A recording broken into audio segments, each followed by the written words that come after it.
एक नाम जिसे डर से फुसफुसाया जाता है, मिथकों और दहशत का एक प्राणी, लूसीफर द लाइट ब्रिंगर। कैसे एक फरिश्ता जो दिव्यता में नहाया हुआ था, अंधेरे का अवतार बन गया। यही लूसीफर की पहेली है, सदियों से चली आ रही एक कहानी, एक ऐसी कहानी जो हड्डियों को कंपा देती है और कल्पना को प्रज्वलित कर देती है। लूसीफर की कहानी काली और सफेद नहीं है, बल्कि धूसर रंग के धागों से बुनी गई एक टेपेस्ट्री है। वह गिरा हुआ फरिश्ता है जिसे उसके विद्रोह के लिए स्वर्ग से निकाल दिया गया था। वह शैतान है जो मानवता को पाप की ओर प्रलोभित करता है, लेकिन वह मॉर्निंग स्टार भी है जो गर्व, बुद्धि और स्वतंत्रता की खोज का प्रतीक है। लूसीफर को समझने के लिए हमें प्राचीन ग्रंथों, मिथकों और मानव विश्वास के विकास की यात्रा करनी चाहिए। शुरुआत में लूसीफर को समील के नाम से जाना जाता था, जो आग का एक फरिश्ता था जो भगवान के सबसे करीब था। वह सुंदर, शक्तिशाली और ज्ञान की एक अतृप्त प्यास से भरा था, लेकिन इस प्यास ने उसे भगवान के अधिकार पर सवाल उठाने के लिए प्रेरित किया, अपने लिए एक सिंहासन की इच्छा करने के लिए। खगोलीय कोरस उसके विद्रोह की फुसफुसाहट करता है, उस युद्ध की जिसने आकाश को चकनाचूर कर दिया। अपनी अवज्ञा के लिए निकाले गए समील लूसीफर विरोधी बन गए। यहूदी ग्रंथ लूसीफर को एक गिरे हुए फरिश्ता के रूप में चित्रित करते हैं, जो गर्व और अवज्ञा की एक सतर्क कहानी है।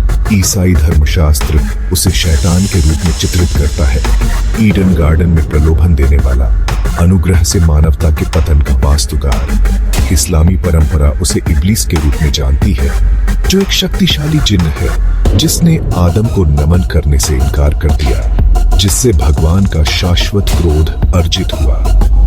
संस्कृतियों में लूसीफर की कहानी दिव्य व्यवस्था को चुनौती देने के खिलाफ चेतावनी का काम करती है। देवदूत से शैतान में परिवर्तन विरोधाभासों का एक अध्ययन है। लूसीफर एक बार आकाशीय प्रकाश से दीप्तिमान, अब छाया और लौ में लिपटा हुआ है। उसकी सुंदरता एक बार ईथर, अब एक भयानक आकर्षण रखती है। वह प्रलोभन का अवतार है, निषिद्ध ज्ञान और शक्ति के वादों को फुसफुसाता है। लेकिन सतह के नीचे एक दुखद व्यक्ति है जो हमेशा के लिए अनुग्रह से अपने पतन से चिह्नित है। कुछ व्याख्याएं लूसीफर को स्वाभाविक रूप से बुराई के रूप में नहीं, बल्कि न्याय की अपनी भावना से प्रेरित प्राणी के रूप में दर्शाती हैं। उनका तर्क है कि उसका विद्रोह अत्याचार के खिलाफ लड़ाई थी, पूर्ण आदेश द्वारा शासित ब्रह्मांड में स्वतंत्र इच्छा की इच्छा थी। यह दृष्टिकोण लूसीफर के व्यक्तित्व में जटिलता की परतें जोड़ता है, अच्छे और बुरे के बीच की रेखाओं को धुंधला करता है और हमें इन अवधारणाओं की अपनी परिभाषाओं पर सवाल उठाने के लिए मजबूर करता है। लूसीफर के विद्रोह का ब्रह्मांड पर गहरा प्रभाव पड़ा। इसने नर्क के निर्माण का नेतृत्व किया, जो उन लोगों के लिए शाश्वत दंड का क्षेत्र है जो भगवान की इच्छा की अवहेलना करते हैं। स्वर्ग से निकाले जाने के बाद लूसीफर इस अंडरवर्ल्ड का शासक बन गया, जो छाया के सिंहासन पर एक राजा था। उसके एक बार के देवदूत अनुयायी, जो अब मुड़े हुए और भ्रष्ट हो गए थे, उसकी राक्षसी विरासत बन गए। लेकिन लूसीफर की सजा भौतिक दायरे से परे फैली हुई है। उसे भगवान से हमेशा के लिए अलग रहने की सजा दी जाती है, जो उस प्रकाश की निरंतर याद दिलाता है जिसे उसने खो दिया है। यह अलगाव उसके क्रोध को भड़काता है, उसकी इच्छा को भ्रष्ट करने और नष्ट करने की जो कुछ भी अच्छा और शुद्ध है। लूसीफर की कहानी दिव्य अधिकार की अवहेलना के परिणामों की एक कठोर याद दिलाती है। लूसीफर का प्रभाव आध्यात्मिक दायरे से परे फैला हुआ है, जो मानव इतिहास के ताने बाने में रिस रहा है। वह ईडन गार्डन में सर्प है जो हव्वा को निषिद्ध फल के साथ लुभाता है, संदेह और अवज्ञा के बीज बोता है। वह राजाओं और विजेताओं के कान में फुसफुसाहट है, जो उन्हें महत्वाकांक्षा और अत्याचार की ओर आग्रह करता है। पूरे इतिहास में लूसीफर को युद्धों, विपत्तियों और प्राकृतिक आपदाओं के लिए दोषी ठहराया गया है।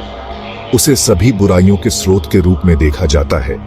कठपुतली मास्टर मानव दुख के तार खींचता है। यह विश्वास दुनिया में अंधेरे के लिए स्पष्टीकरण खोजने, पीड़ा और निराशा लाने वाली ताकतों को व्यक्त करने की मानवीय आवश्यकता को दर्शाता है। बुराई के साथ अपने जुड़ाव के बावजूद लूसीफर की कहानी ने सदियों से कलाकारों, लेखकों और दार्शनिकों को भी प्रेरित किया है।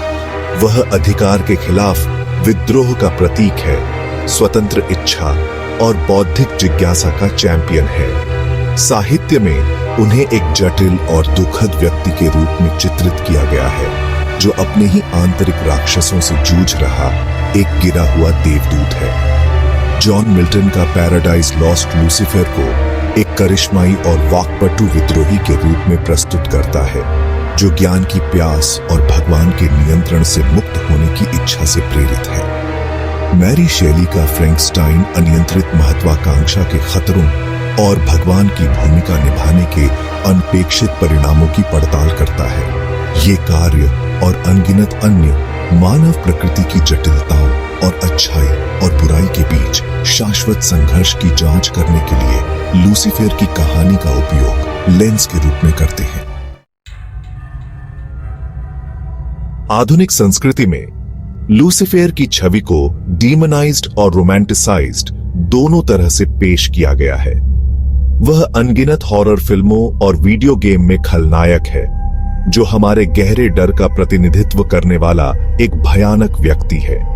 फिर भी वह लोकप्रिय टीवी शो और उपन्यासों में भी नायक है, जिसे अक्सर एक आकर्षक और करिश्माई नायक विरोधी के रूप में चित्रित किया जाता है। यह द्वंद्व लूसीफर के बारे में हमारी अपनी परस्पर विरोधी भावनाओं को दर्शाता है। हम उसके अंधेरे से घृणा करते हैं और उसकी शक्ति और विद्रोह के प्रति आकर्षित होते हैं। उसकी कहानी हमें मोहित और भयभीत करती रहती है, हमें अपने भीतर के साए का सामना करने के लिए मजबूर करती है। लूसीफर की कहानी अंततः अच्छे और बुरे दोनों के लिए हमारी अपनी क्षमता का प्रतिबिंब है। वह उस अंधेरे का प्रतीक है जो हम में से प्रत्येक के भीतर रहता है। क्रूरता, स्वार्थ और विनाश की क्षमता। अनुग्रह से उसका पतन शक्ति के भ्रष्ट प्रभाव और अनियंत्रित महत्वाकांक्षा के खतरों के खिलाफ चेतावनी का काम करता है। फिर भी लूसीफर विद्रोह के लिए मानव आत्मा की क्षमता, अधिकार पर सवाल उठाने और ज्ञान की तलाश के लिए भी प्रतिनिधित्व करता है। उसकी कहानी हमें याद दिलाती है कि भारी शक्ति का सामना करने पर भी हमारे पास अपने भाग्य को परिभाषित करने का विकल्प होता है। लूसीफर की कहानी हमें अच्छाई और बुराई की जटिलताओं का सामना करने की चुनौती देती है। यह हमें अपनी मान्यताओं पर सवाल उठाने और यह स्वीकार करने के लिए मजबूर करता है कि सही और गलत के बीच की रेखाएं हमेशा स्पष्ट नहीं होती हैं। लूसीफर की कहानी एक अनुस्मारक है कि सबसे अंधेरे दिलों में भी प्रकाश की झिलमिलाहट हो सकती है, और यहाँ तक कि सबसे धर्मी आत्माओं को भी अंधेरे द्वारा लुभाया जा सकता है। अंततः लूसीफर की कहानी एक तरफ की दूसरी तरफ जीत के बारे में नहीं है, बल्कि अच्छाई और बुराई के बीच शाश्वत नृत्य के बारे में है। एक ऐसा नृत्य जो हम में से प्रत्येक के भीतर और पूरे मानव इतिहास में चलता है। लूसीफर की कहानी हमें जवाबों से ज्यादा सवालों के साथ छोड़ देती है। क्या उसका विद्रोह उचित था? क्या वह सचमुच दुष्ट है या बस गलत समझा गया है? क्या कोई गिरा हुआ देवदूत कभी छुटकारा पा सकता है? इन सवालों ने सदियों से धर्मशास्त्रियों, दार्शनिकों और कलाकारों को परेशान किया है। शायद लूसीफर की कहानी का सबसे स्थायी पहलू हमें सोचने, सवाल करने और अस्तित्व के गहनतम रहस्यों का सामना करने की क्षमता है।